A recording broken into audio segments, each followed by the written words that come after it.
Vetri, you should let me after finishing my thing. I should go and sleep. நான் night 2 மணிக்கு 3 மணிக்கு பார்த்து முடித்தேன் படத்தை. ஆஃப்டர் தட் 6:30 மணிக்கு பெல் வச்சேன். ஆனால் தூங்கவே இல்லை.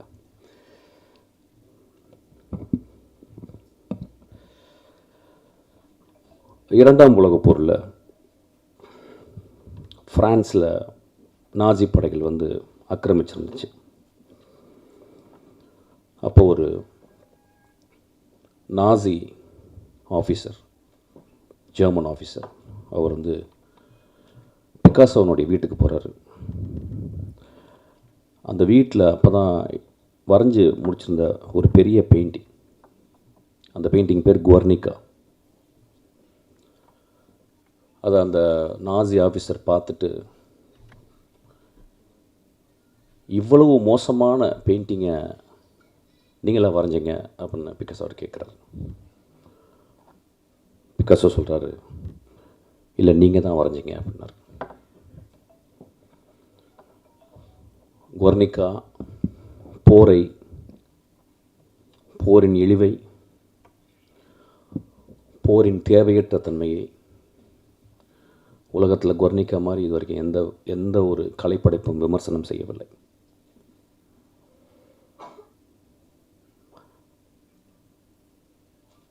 இதை நான் வயலன்ஸ் அப்படின்ற ஒரு புக்கில், ஜிசக்குடைய புக்கில் இப்போ நான் சமீபத்தில் படித்தேன்.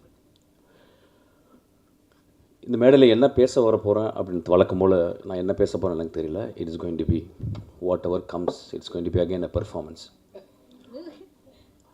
But it will be a very very calm performance, not a very agitated performance. ஒரு கலைப்படைப்பு சமூகத்திலிருந்து தான் உருவாகுது. ஆனால் நம்ம சமூகம் கலைப்படைப்புகளை பார்த்து இந்த படைப்பு சமூகத்தை கெடுக்குது அப்படின்றாங்க. ரெண்டுமே நடக்குது. ஒரு மோசமான கலைப்படைப்பு சமூகத்தை கெடுக்குது. ஒரு நல்ல படைப்பு சமூகத்தை சிந்திக்க வைக்குது.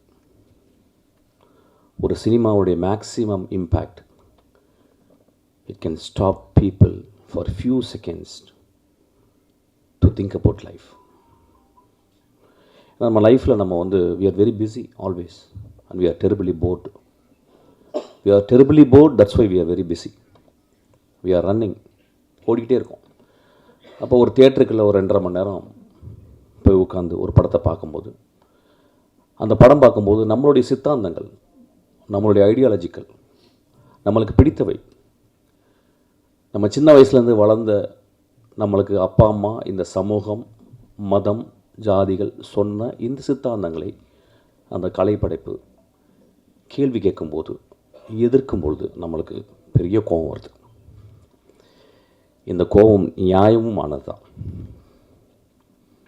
இந்த கோபம் நியாயமுமானது. ஆனால் நம்ம நல்லா புரிஞ்சுக்கணும், அந்த கலைப்படைப்பை எடுக்கிற அந்த மனிதன் எப்படியாப்பட்ட படைப்பை எடுத்திருக்கான் பாருங்கள். இந்த 100 வருஷத்தினுடைய தமிழ் சினிமாவை நீங்கள் ஒத்து பார்த்தீங்கன்னா, ஒரு சல்லடையில் போட்டு சலித்து பார்த்தீங்கன்னா எத்தனை படங்கள் தேரும். எவ்வளவு கோடிகள் ஒழுக்கமில்லாத படங்களுக்கு நம்ம கொட்டியிருக்கோம். எத்தனை மோசமான படங்களை நம்ம பார்த்து கைத்தட்டியிருக்கோம், விசில் அடிச்சிருக்கோம். அப்போ நம்ம மனசுக்குள்ள கொஞ்சம் தர்மத்தோடு பேசணும்னு, விமர்சனம் செய்வதற்கு எல்லோருக்கும் உரிமை உண்டு. ஒரு சொசைட்டியில் எவ்வளவு விமர்சனம் இருக்கோ அந்த அளவுக்கு சொசைட்டி ஹஸ் காட் அ ஃப்ரீடம்னு புரிஞ்சுக்கணும். ஆனால் அந்த விமர்சனம் ரொம்ப ஷார்ப்பாக இருக்கலாம், கிள்ளலாம், சின்ன பின்னில் குத்தலாம், ஒரு சின்ன துளி ரத்தமும் வரலாம். ஆனால் அந்த விமர்சனம் கழுத்தை துண்டிக்கக்கூடாது. அதுவும் ஒரு கலைஞனுடைய கழுத்தை துண்டிக்கக்கூடாது. இந்த படத்தை பற்றி நிறைய விமர்சனங்கள் சென்சாரில் பெரிய போராட்டம், அந்த படத்துலேயே தெரியும். There are many places it is choppy. I could see that it was chopped. அதை சென்சார் பண்ணுறதுக்கு உரிமை இருக்குது. அந்த சென்சாரில் இருந்த மனிதர்கள் அதை பண்ணுறதுக்கு உரிமை இருக்குது. அப்படியே அந்த படம், அந்த கலைப்படைப்பு கொஞ்சம் தப்பிச்சிருச்சு. நான் கலைப்படைப்புன்னு நீங்கள் என்ன சொல்லணும்னா, நான் வருஷா பண்ணது மட்டும் கலைப்படைப்புன்னு சொல்ல, எல்லா படங்களும் சொல்கிறேன். எல்லா தோக்குற படங்களும். என் ஆஃபீஸ்க்குள்ள ஒரு அசிஸ்டன்ட் டைரக்டர் வந்தான்னா, என்னப்பா அப்படின்னா, நான் அசிஸ்டன்ட் டைரக்டர் ஆகணும்னு சொல்லும்போது எனக்கு அவன் மேலே ரொம்ப மரியாதை வந்துடும். ஏன் 2000-3000 தொழில் இருக்கும்போது ஒரு இளைஞன் நான் சமூகத்திற்கு கதை சொல்லணும்னு வரானே, அவன் எவ்வளோ பெரிய கலைஞன். அவனுக்கு சொல்ல தெரியுதோ இல்லையோ, அவனுக்கு சொல்ல வருதோ இல்லையோ, அவனால் சொல்ல முடிஞ்சதோ இல்லையோ, 30 வருடங்கள் ரோட்டிலே இந்த தெருவுகளில் வேஸ்ட் பண்ண, இந்த டீ கடையில் வேஸ்ட் பண்ண அசிஸ்டன்ட் டைரக்டர் எனக்கு தெரியும். என்னையோட வெற்றிமாறனோட அறிவான, ஆழ்ந்த சிந்தனை உள்ள, அன்பினால் உருவாக்கப்பட்ட அவ்வளவு மேன்மையான அசிஸ்டன்ட் டைரக்டர்கள் இந்த ரோடுகள் சாவடித்திருக்கு. அப்போ ஒரு படத்தை நம்ம பார்க்க போகிறோம். இந்த படத்தை எழுதின இந்த குழந்தை ரொம்ப நாளைக்கு முந்தைய ஒரு கூட்டம் தான் வெற்றி. எனக்கு அந்த குழந்தைய முத சேரும்போது அப்போ இத்தனை கொண்டு இப்பயும் வளரல, இவ்வளோ தான் வந்திருக்கா. அப்போ வரும்போது நான் பார்த்தேன் அந்த பொண்ணு. எப்பயுமே பொண்ணுங்க சினிமாவுக்கு வரும்போது அவ்வளோ சந்தோஷமாக இருக்கும். ஏன்னா ஆண்களால் அழுத்தப்பட்ட மோஸ்ட் மேல் சவனிஸ்டிக் ஏஜென்சி அப்படின்னா ஐ வுட் கால் சினிமா. அப்போ அதில் ஒரு பெண் வர்றான். ஒரு பூ முள்கள் கூட நடந்து வருது. அப்போ நான் அந்த பொண்ணை பார்த்து, இந்த பொண்ணு நல்லா பிரைட்டாக இருக்கான் வெற்றி அப்படின்னு 2-3 புத்தகம் கொடுத்தேன். அதை வெற்றி நேற்று எனக்கு சொன்னான். ஆக்சுவலாக இந்த படத்தை பார்க்க போகிறீங்க. இந்த படத்தை 50% பிடிக்க போகுது, 50% பிடிக்காமல் இருக்க போகுது. இதுதான் ஒரு திரைப்படம் செய்ய வேண்டிய வேலை. ஒரு திரைப்படத்தை 100% நல்லா இருக்குன்னு சொல்லிட்டா அந்த படத்தில் உண்மை இல்லைன்னு அர்த்தம். ஒரு படத்தில் 100% நல்லா இல்லைன்னா அது கலைப்படைப்பு சரியாக எடுக்கப்படவில்லை என்ற அர்த்தம். ஒரு படம் 50 விழுக்காடு நல்லா இருக்குன்னு சொன்னாலும் 50 விழுக்காடு நல்லா இல்லைன்னு சொல்லணும், அது நல்ல கலைப்படைப்புன்னு நான் புரிஞ்சுக்கிறேன். ஒருவேளை இந்த படம் அந்த 50 விழுக்காடு நல்லா இருக்குன்னு சொன்னவங்கள மனசுக்குள்ளே வச்சுட்டு 25 விழுக்காடு மட்டும் நல்லா இருக்குன்னு சொல்லலாம். ஸோ 75 விழுக்காடு இந்த படத்தை நிராகரிக்கலாம். ஆனால் அந்த படத்தினுடைய நியாயத்தை நீங்கள் பார்க்கணும். இந்த படத்தை நேற்று இரவு 4 நாங்கள் ஒரு 6 பேர் பார்த்தோம், 5 பேர் பார்த்தோம். அந்த படத்தை பார்த்து முடித்த உடனே லைட் போட்டு வெற்றி எனக்காக வெயிட் பண்ணிகிட்டே இருந்தான். அப்புறம் தூங்கிட்டான். வெற்றி என்னை மாதிரி தூங்காதவங்க கிடையாது, கரெக்டாக தூங்கிடுவான். ஆனால் அதுக்கப்புறம் நான் ஒரு 3 மணிக்கு நான் எழுப்பினேன், ஒரு 2:30 மணிக்கு எழுப்பி பேசினேன். அப்போ அந்த படம் முடிஞ்ச பிறகு என் அசிஸ்டன்ட் டைரக்டர் வந்து ஒரு நீண்ட விவாதம் பண்ணாங்க. அந்த விவாதத்தில் வந்து இரு அணியாக மாதிரி எனக்கு பிடிக்கல சார், எனக்கு பிடிச்சது சார் அப்படின்னு ஒரு பெரிய விவாதம் வந்துச்சு. நான் டைரக்டராக அந்த பசங்க பேசுகிறத கேட்டுகிட்டே இருந்தேன். 4 பேர் ரொம்ப உக்கிரமாக பேசினாங்க. அதில் அவங்களுக்குள்ள சண்டையெல்லாம் வந்துச்சு. அதில் 5ஆவதாக ஒரு அசிஸ்டன்ட் டைரக்டர் ரொம்ப அமைதியாக உட்கார்ந்துருந்தாங்க. அவ்வளோ ஒரு பெண். அப்போ நான் சொன்னேன், டே நில்லுங்கடா, நம்ம எல்லாம் ஆம்பளைங்களே பேசிக்கிருக்கோம் ஒரு படத்தை பார்த்து. இது பெண் வாழ்க்கையை பற்றி, பெண்ணுடைய அந்தரங்கங்களை பற்றி, பெண்ணுடைய ஆசையை பற்றி எடுத்திருக்கா. ஆம்பளைங்களுக்கு புரியாதரா, அந்த பெண்கிட்ட கேட்கலாம் அப்படின்னு. அந்த பெண் சொன்னால் எனக்கு பிடிச்சிருக்கு சார்.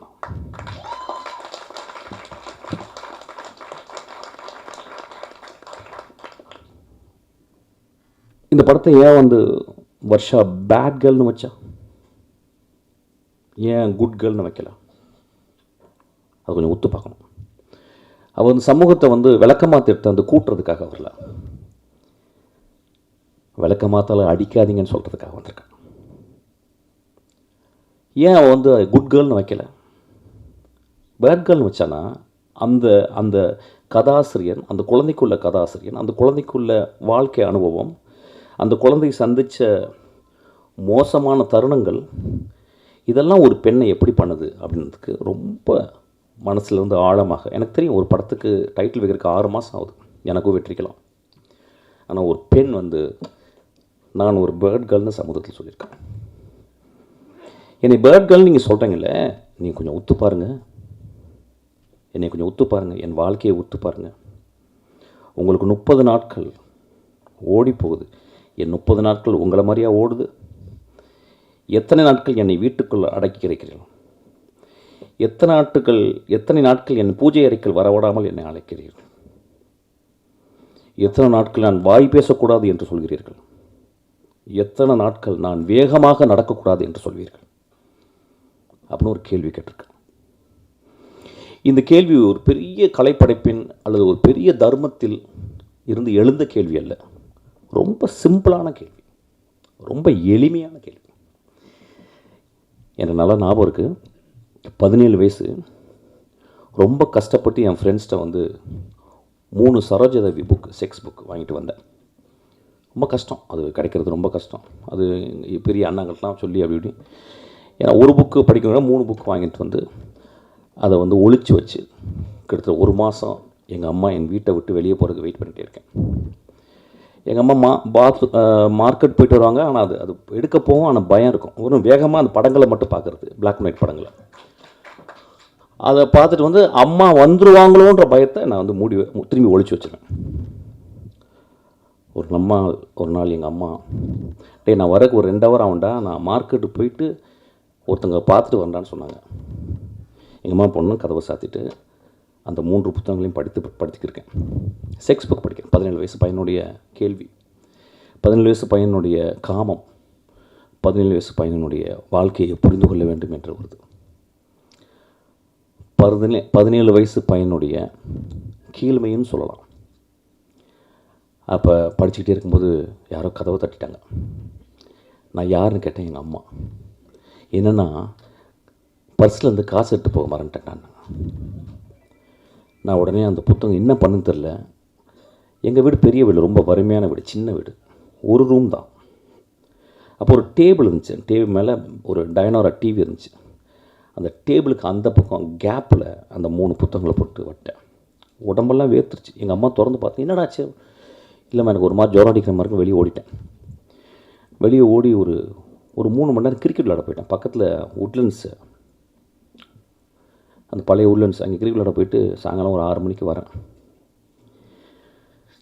வந்தால் எங்கள் அம்மா வெளியே ஏதோ கூட்டிக்கிட்டு இருக்காங்க. நான் உள்ளே போகிறேன். பார்த்தா எனக்கு பெரிய ஷாக்கு. அந்த 3 புத்தகம் ஏதோ கூட்டிருக்காங்க போல். உள்ளே போய் பார்த்தா அந்த 3 புத்தகம் இருக்குது. அதை எடுத்து எங்கள் அம்மா அந்த டேபிளில் வச்சு அது மேலே ஒரு சின்ன பேப்பர் வெயிட் வச்சுருந்தாங்க. எங்கள் அம்மாவை நான் பெரிய கடவுளாக பார்த்து தரணும். நண்பர்களே, இப்போ நான் ஒரு சின்ன சுச்சுவேஷனை மாற்றுறேன். அந்த 17 வயது இன்றைக்கி உங்கள் முன்னால் பேசிக்கிருக்கேன். இந்த பையன் ஒரு பெண்ணாக இருந்தால் என்ன இருக்கும் யோசிச்சு பாருங்க. அப்போ எனக்கு ஒரு சுதந்திரம், ஒரு பெண்ணுக்கு சுதந்திரம் கொடுப்போமா? எங்கள் அம்மா அநேகமாக அவளை விளக்கமாத்தால் அடித்திருப்பாள் என்று நினைக்கிறேன். காமம் ஆண்களுக்கு மட்டும் சொந்தமா?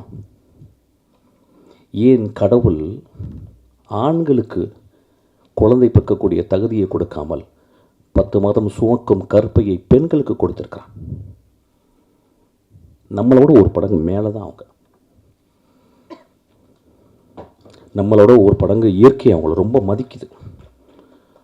நம்மளோட அவங்க வரம் பெற்றவர்கள் பெண்கள். இந்த படத்தை நான் வந்து ரொம்ப எக்ஸ்ட்ராடினரியான படைப்புன்னு திருப்பி சொல்ல மாட்டேன். There are great moments are there. First of வந்து நீங்கள் பார்த்தீங்கன்னா இந்த படத்தினுடைய பிளானை பாருங்கள். ஒரு சின்ன குழந்தை, அந்த குழந்தை ஆனால் 3 பருவத்தை சொல்வதற்காக 3 கேமராமேனை தேர்ந்தெடுத்திருக்கான். அவள் எவ்வளோ பெரிய ஒருத்தர், அதுக்காக ஒரு கிளாப் அடிப்பான் அவளுக்கு. அவள் எவ்வளோ சீரியஸாக இயங்குறா பாருங்கள்.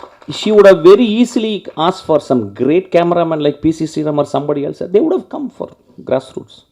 They would have come, they would have readily accepted even for a peanut of money. அவள் ஏன் எனக்கு 3 வேறு வேறு பெர்ஸ்பெக்டிவில் பண்ணணும். இந்த உலகமே பெர்ஸ்பெக்டிவ் கிடைக்க மாட்டேங்குது இந்த உலகத்துக்கு. அப்போ பாருங்கள், அவள் இன்னும் 30-40 வருடம் ஒரு மிகச்சிறந்த இந்தியாவின் மிகச்சிறந்த டைரக்டர் ஆக போகிறதுக்கு இங்கே விதைய ஆரம்பிக்குது. அவள் 3 பெர்ஸ்பெக்டிவ்களை பார்க்குறான். அதுக்கப்புறம் தெரிஞ்ச ஒரு ஹீரோயினை யாரோ கூட்டியாந்து அது பண்ணல, யாரோ ஒரு தெரியாத ஒரு பொண்ணு இவ தேடுறான். இந்த வாழ்க்கையில் வந்து வருஷம் இருக்கா அந்த படத்தில் நடித்த அந்த கதாநாயகனுக்கும் அந்த வாழ்க்கை இருக்குது. இங்கே இருக்க எல்லா பெண்களும் அந்த வாழ்க்கை இருக்குது. இந்த மாதிரி ஒரு விழாவை நான் பார்த்ததே இல்லை. முழுக்க முழுக்க ஆண்களால் ஆக்கிரமிக்கப்படும் ஒரு விழா இன்று முழுக்க முழுக்க பெண்களால் இருக்கு. முழுக்க முழுக்க ஆண் தன்மையால் டாமினேட் செய்யப்படும் ஒரு மேடை இன்று முழுக்க முழுக்க பெண் தன்மையாக உள்ள வெற்றிமாறன். எனக்கு தெரியும், வெற்றிமாறன் பார்க்கல பயங்கரமா என்ன ராஜா அப்படிலாம் சொல்லுவான். அவனை மாதிரி ஒரு ஒரு கிரியேட்டர்னா யார் தெரியுமா? பெண் தன்மை மனசுக்குள்ளே இருக்கணும், உடம்புல இருக்கணும். அதனால தான் ஏஆர் ரஹ்மான், இளையராஜாவும் பெண் தன்மை ஜாஸ்தியாக இருக்கும். கிரேட் கிரேட் கிரேட் அவங்க தான். எனக்கு வெற்றிமாறனுடைய ரொம்ப நெருங்கி எனக்கு தெரியும். நான் அவ்வளோ பக்கத்தில் அவனை அப்படியே ஒத்து பார்த்துருக்கேன். வெற்றிமாறன் இன்னைக்கு இவ்வளோ உயரம் வந்திருக்காருன்னா படித்து படித்து படித்து படித்து சினிமாவை சிந்திச்சு சிந்திச்சு சிந்திச்சு தான் வந்திருக்கான். அந்த பட்டறையில் இன்னைக்கு ஒரு கத்தி வந்திருக்கு, ஒரு முள் வந்திருக்கு, ஒரு பூ வந்திருக்கு. முள்ளு குத்தும், முள்ளு குத்தணும். கத்தி ஆப்பிள்களை வெட்டுறதுக்கு தேவைதான், ஆனால் பூவை நம்ம கசிக்கக்கூடாது.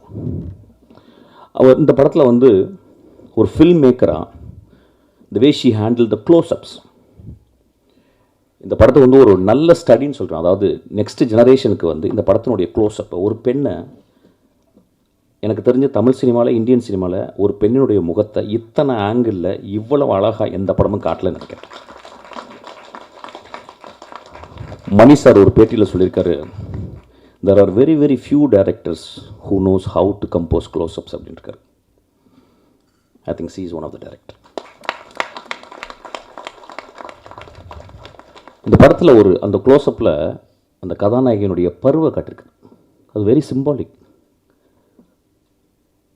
அந்த பரு வந்து எவ்வளோ ஒரு எவ்வளோ இரிட்டேட்டிங்காக இருக்க ஒரு விஷயம். ஆனால் பரு இல்லாத வாழ்க்கை இருக்க. பரு இல்லாமல் ஒரு பெண் பருவம் அடைய முடியுமா? அப்போ வாழ்க்கையில் நமக்குள்ளே இருக்குது. ஒட்டடை குச்சிகள் இல்லாத வீடு முழுமையாகுமா? ஒட்டடை குச்சிகள் இல்லாத வீடு முழுமையாகுமா? வீட்டுக்குள் எப்பொழுதுமே ஒட்டடைகள் செய்வோம். என் மகளுக்கு ப்ராப்ளம் வந்திருக்கு. இன்றைக்கி அவள் ப்ராப்ளம் இல்லாமல் இருக்கா, 26 வருஷம் 25 வயசில்.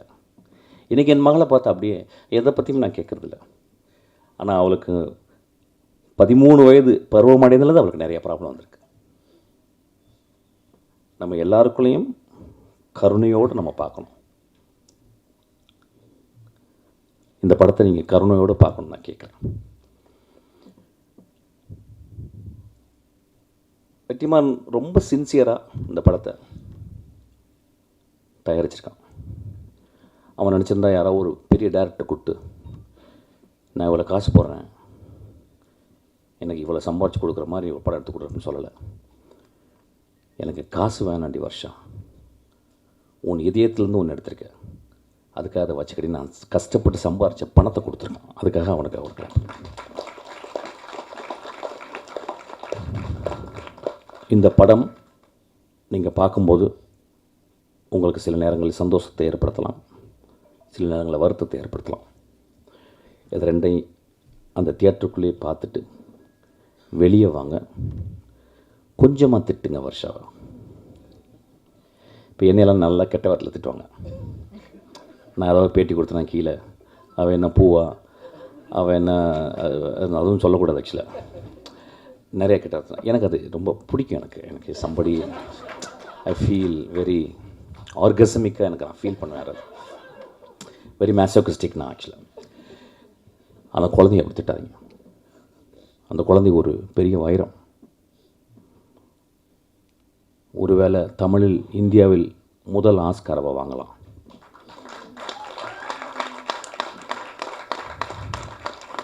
ஒருவேளை அவருடைய அடுத்த படங்கள் நேஷ்னல் அவார்டு வாங்கலாம், வெற்றிமாறன் போல். அவன் ஏன் இந்த படத்தை சொல்லலான்னு நீங்கள் பார்க்கணும். ஏன் சொல்கிறான் அவன்? ஏன் வந்து சார் ஓப்பன் பண்ணால் ஒருத்தர் வரீங்க சார், அப்படியே ஆடுறீங்க சார், விசில் அடிக்கிறீங்க சார், ஒரு 2 பொண்ணு உங்களை லவ் பண்ணுது சார், ஒரு அம்மா சென்டிமெண்ட் சார், அதுக்கப்புறம் மிஷ்கின் சார் படத்துலேருந்து வர மாதிரி ஒரு குத்துப்பாட்டு சார், அதுக்கப்புறம் வந்து ஒரு 300 பேர் அடிக்கிறீங்க சார், அப்புறம் சார் அப்புறம் எதுக்கு பார்த்தீங்கன்னே தெரியாமல் நீ வெளியே போயிடணும் சார் சொரிஞ்சுக்கிட்டே. இப்படி கதை பண்ணலை. அவள் என்ன பண்ணுறான், என்ன முதல் கதை இருக்குல்ல, முதல் கதை வந்து முதல் குழந்தை மாதிரி. அது சில நேரம் மோஸ்ட் ஆஃப் த டைம்ஸ் சவள குழந்தைங்கள தான் வரும். ஆனால் அந்த குழந்தைய ரொம்ப பத்திரமாக முதல் குழந்தை எந்த குழந்தை பெக்கணும்னு எடுத்து பெற்றிருக்கான் அந்த தாய். அந்த படம் ரிஸ்க் தான். அவள் தான் பெருந்தாய். ஏன்னா அவள் சமூகத்தை ஏமாற்ற வரல. சமூகத்தில் அப்படி சுரண்டி கொடுத்து, அப்படி வருடி கொடுத்து, அப்படியே எண்ணெயை வந்து அப்படியே இறகுல தொட்டு வருடி கொடுத்து நான் படத்தை ஹிட் பண்ணி, நான் அடுத்தது வந்து இதில் 25 லட்சம், அதில் 40 லட்சம், அடுத்தது 2 கோடி ரூபாய் போகணும் அப்படின்னு அவள் எண்ணம் இல்லை. அவள் தன்னை சுருக்கி கொண்டு ஒரு நத்தை போல் சுருங்கி தன் வாழ்க்கையை முதல் நாள்லேருந்து 32 வயசு வரைக்கும் என்ன நடந்துச்சு அப்படின்றத ஒரு கேமரா வச்சு எடுத்திருக்கா. அதை அந்த எடிட்டர் அம்மா கட் பண்ணி 1 ஹவர் 55 நிமிஷம் கொடுத்துருக்காங்க உங்களுக்கு. It was her own life R it was her own dearest friends life. அதை நம்ம ரெஸ்பெக்ட் பண்ணணும், அதை நம்ம புரிஞ்சுக்கணும். நல்லா யோசிச்சு பாருங்கள், எவ்வளவு மோசமான படங்களை நம்ம பார்க்கணும். அந்த படத்தை நம்ம குழந்தைங்களை கூட்டு பார்க்க முடியுமா? நம்ம மனைவியை கூட்டு போய் பார்க்க முடியுமா? நம்மளுடைய தங்கச்சியை கூட்டு போய் பார்க்க முடியுமா? எவ்வளவு விரசமான, எவ்வளவு மோசமான. இந்த படத்திலும் விரசம் இருக்கிறது. அந்த விரசத்தில் விரதம் இருக்கிறது. அந்த விரசத்தில் தெய்வீகத்தன்மை இருக்கிறது. ஒரு குழந்தையினுடைய படத்தை நீங்கள் பாருங்கள். இது ரொம்ப முக்கியமான படம்னு நான் சொல்ல மாட்டேன். ஆனால் நிறைய சாக்கடைகள் படங்கள் எடுக்கிற இடத்துல இது ஒரு சந்தனக்கட்டை.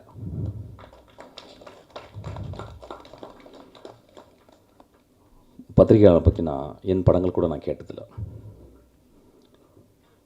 இந்த படம் உங்களுக்கு பிடிக்கும், இந்த படம் உங்களுக்கு பிடிக்காமையும் போகலாம். It depends. ஆனால் கொஞ்சம் மனதில் கொஞ்சம் ஈரத்தோட அந்த பெண்ணுடைய ஹானஸ்டியை பார்த்துட்டு, ஏன் இந்த படம் எழுதணும் அவ அப்படின்ற ஒரு ஹானஸ்டியை கொஞ்சம் பார்த்தீங்கன்னா உங்கள் எழுத்தில் அந்த மையோடு சேர்ந்து கொஞ்சம் உதிரமும் வரும், கருணையும் வரும். இந்த படத்துக்கு 36 மார்க்காவது போடுங்க. இந்த படத்தை ஃபெயில் ஆக்கிறாதீங்க. இப்போ என் படத்தெல்லாம் ஃபெயில் ஆக்குவாங்க, என்னால் உரிமை இருக்கு. ஏன்னா நான் வந்துட்டேன். படத்தை வெற்றிமாறன் படத்தை ஃபெயில் ஆக்கலாம், அவனுக்கு வந்துட்டான். ஆனால் என் குழந்தை, உங்களுடைய மகள் வர்ஷா, அவளை பத்திரமா பார்த்துங்க.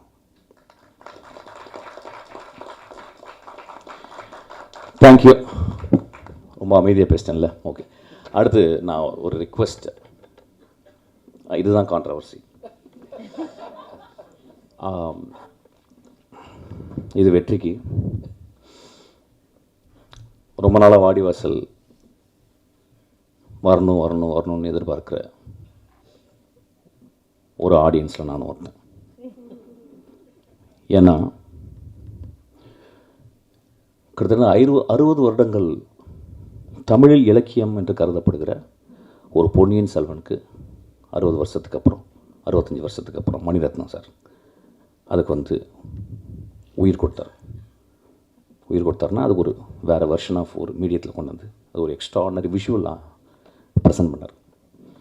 அந்த மாதிரி 60 வருஷமாக என்று தமிழில் கருதப்படுகிற ஒரு கிளாசிக் என்று கருதப்படுகிற ஒரு வாடிவாசல், அது எடுக்கக்கூடிய ஆப்பர்ச்சுனிட்டி வெற்றிமாறனுக்கும் சூர்யாவுக்கும் தானுசாருக்கும் வந்துச்சு. எனக்கு வெற்றிமாறனை பற்றி தெரியும். கடும் உழைப்பான்னு சொல்ல மாட்டேன், பெரும் உழைப்பாளி. கிட்டத்தட்ட ஒரு மேட்னஸுடைய உச்சத்தை போயிட்டு அப்படியே தொட்டு நக்கிட்டே வர முடியும் ஒரு பெரிய படைப்பாளி. இஸ் நாட் சும்மா அப்படி இருக்க மாட்டான். எப்போ போனால் நான் என்ன புக்கு கேட்பேன்னா, I will read something about very politically very பொட்டன்ட்டான book. I will never satisfy with romcom, இதெல்லாம் இது பண்ண மாட்டான். ஸோ இந்த படம் வாடிவாசல் ஒரு கிளாசிக் அன்று தமிழில் கருதப்படுகிற ஒரு படம். கிரேட் புக்குன்னு நான் சொல்ல மாட்டேன், ஒரு வார் அண்ட் பீஸ் மாதிரி சொல்ல மாட்டேன். பட் இது தமிழில் வந்த ஒரு கிளாசிக். இந்த வாய்ப்பு இது வெற்றி கிடைச்சது நான் ரொம்ப ரொம்ப சந்தோஷப்படுறேன். அப்புறம் இந்த படத்தை சூர்யா பண்ணும்போது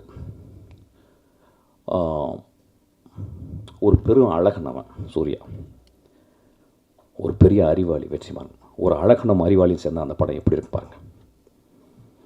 அதனால் அந்த படத்தை வரணும்னு நான் ரொம்ப ஆசைப்பட்றேன். ஏதாவது டிஃப்ரென்ஸ் ஆஃப் ஒப்பீனியன் இருக்கலாம். வெற்றிமாறனுடைய மிகச்சிறந்த படமாக வாடிவாசல் அமையும், சூர்யாவின் மிகச்சிறந்த படமாக வாடிவாசல் அமையும். இந்த மேடையில் அவர் சொல்கிறேன், நம்புகிறேன். சீக்கிரம் அந்த படம் ஆரம்பிக்கிறதுக்காக நான் வெற்றியை நான் தாழ்ந்து ரிக்வஸ்ட் பண்ணி கேட்டுக்கிறேன். Thank you so much.